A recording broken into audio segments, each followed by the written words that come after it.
नमस्कार मित्रांनो, आज आहे 5 जून. तर तुम्ही समजून गेला असाल आम्ही कुठे जातोय. तर हे सगळे रेडी होत आहेत या ठिकाणी आणि आम्ही आता वाजलेले आहेत 10:30 आणि आम्ही आता गडावर जाणार. रायगडाला जायचं. खरं तर राज्याभिषेक सोहळा उद्याचा 6 जूनचा. तर आम्ही निघालो आहे त्याच्यासाठी. तर आता 10 वाजलेत, 10:30 वाजलेत आणि आम्ही रात्रीच तिकडे जाणार आहोत. म्हणजे आता निघतोच आहे जस्ट आम्ही आणि तिकडे जाऊन आम्ही स्टे करणार आहोत आणि जसं 6-6:30पर्यंत आम्ही पूर्ण प्रोग्राम अटेंड करू आणि हा ब्लॉग त्याच्यावर. पाचडगाव इथपर्यंत गाडी आम्हाला बाईकने अवेलेबल केलं आहे. म्हणजे बाईक आणून दिले, त्यानंतर इथे पार्किंगची व्यवस्था केली त्यांनी आणि इकडनं पुढून एसटीने जायचं आता आम्हाला.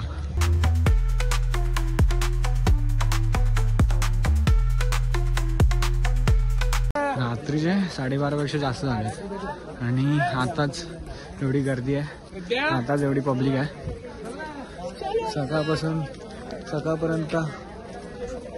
सकाळपर्यंत हालत खराब होणार आहे. सकाळी येणाऱ्यांना वरती यायला चान्स पण नाही.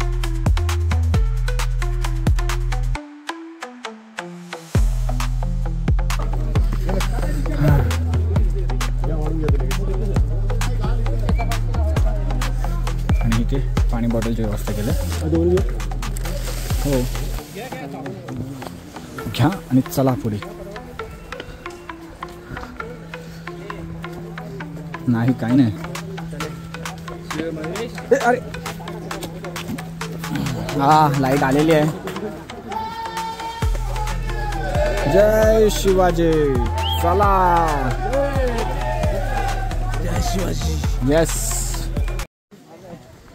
ओके, अर्धा रस्ता क्रॉस केला आहे, अर्धा रस्ता बाकी आहे. खालती खूप गर्दी होती आणि मॅनेजमेंट चांगलं आहे त्याच्यामुळे अजून तरी चाललोय वरती. तू जमला नाहीस. हो हे दोघं आहेत. हो हो हो हो हे खतरनाक होतं. हां हो इथेच थांबूया. हो तुला कसं समजलं. ओके आणि 3.5 किलोमीटरचा हा पहिला ब्रेक आहे आमचा आणि इथे एक नंबर व्ह्यू होता. हां तेव्हापासूनचा आहे. म्हणजे इकडे आपण 1-1.5 किलोमीटर चाललो असेल जास्त. ओके. रात्रीचे 2 वाजलेत. हां लिंबू पाणी भेटतं इथे आणि लोक चाय पितात. पण चहाच का. 2 वाजले. 2-2:30 वाजले आणि खालतून आपण थकून आलोय पण चहाच. येऊन पोचलोय दरवाजाला. नाही म्हटलं तरी 2.5 तास चढतोय. थोडंसं स्लो चढलो त्याच्यामुळे एवढा थकून झाला पण ठीक आहे. नाही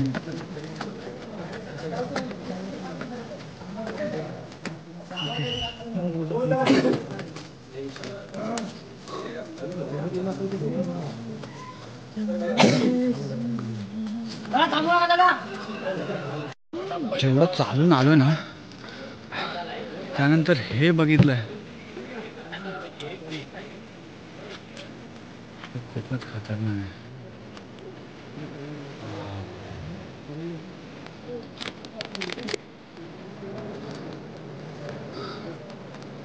आलो आपण रायगडावर.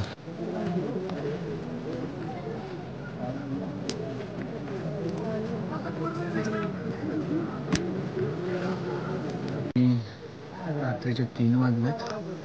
इकडे खूप सारे पथक घेऊन थांबलेले आहेत. एक मिनिट भाऊ.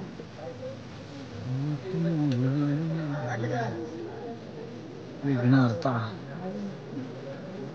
आणि हे समोर नाही दिसणार. खूप लांब आहे. आपण थोडंसं अजून जवळ जाऊ आणि आणि बस एकच काही क्षण.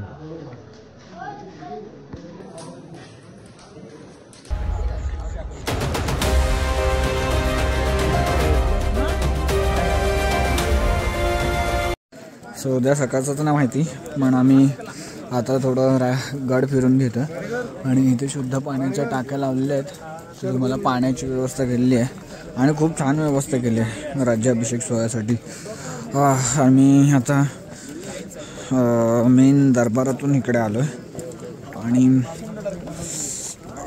काही मी जरा शूज काढलेले, तर पायाला खूप टोचतात ते खडे. सगळेच थोडेसे थकले आहेत सकाळपासून गाडी चालवून, त्यानंतर गड चढून. त्याच्यामुळे आता इथे थोडीशी जागा बघितली आहे, म्हणजे खूप पब्लिक झोपलेलं, खूप पब्लिक. म्हणजे तुम्ही विचार नाही करू शकत. तिकडे बघा, तिकडे पण आहे, इकडे पण आहे. इकडे टेंट लावून झोपलेत कोण, तिकडे त्या कट्टाडावर झोपलेले आहेत लोक. तर आम्ही थोडीशी ही जागा शोधली. 4 वाजलेत, मॅक्स 6 वाजेपर्यंत जागा भेटेल आम्हाला. त्याच्यानंतर झोपायला भेटेल थोडंसं, त्यानंतर चालू होईल सगळं. झोपून नाही देणार कोण. झोप वगैरे झालेली आहे. 7 वाजलेले आहेत, सुमारे 6:30 झालेले आहेत आणि एक हलका नाश्ता करायचा आहे आम्हाला. तर आम्ही आधी पोह्यांची टेस्ट घेणार आहोत आणि चहा आणि बिस्किट आहेत आमच्याकडे. ओके,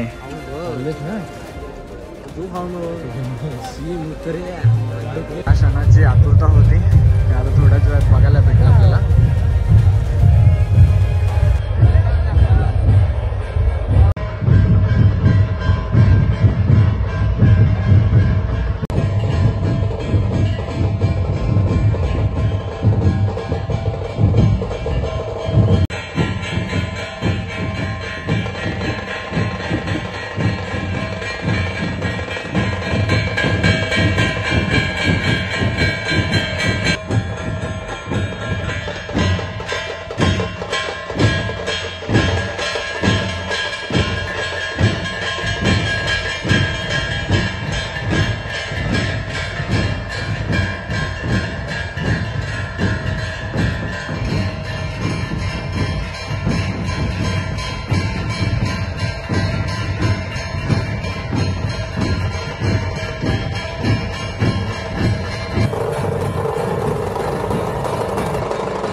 आता महाराजांचं एक मस्त असं आगमन झालेलं आहे. त्याच्यासोबत एक आपला पारंपरिक बाजा आहे, ते त्या साईडून येत आहेत ते लोक आणि खूपच सुंदर हा क्षण आहे. मस्त एकदम मजा येते.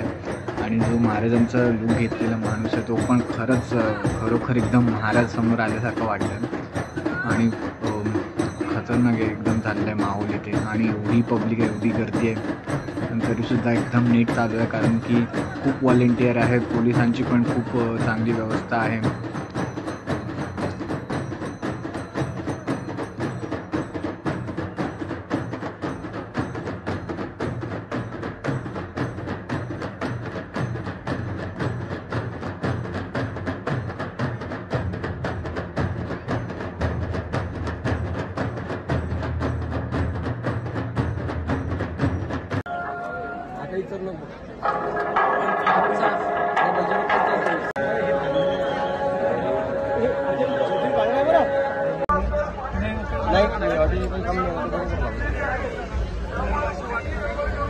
प्रकारे हा अविस्मरणीय क्षण पूर्ण झालेला आहे आणि माझं म्हणणं एवढंच आहे की खरंच लाईफमध्ये एकदा तरी सगळ्यांनीच या राज्याभिषेक सोहळ्यासाठी यावं आणि आपल्या राजाचा राज्याभिषेक बघावा. खरंच खूप सुंदर असतो.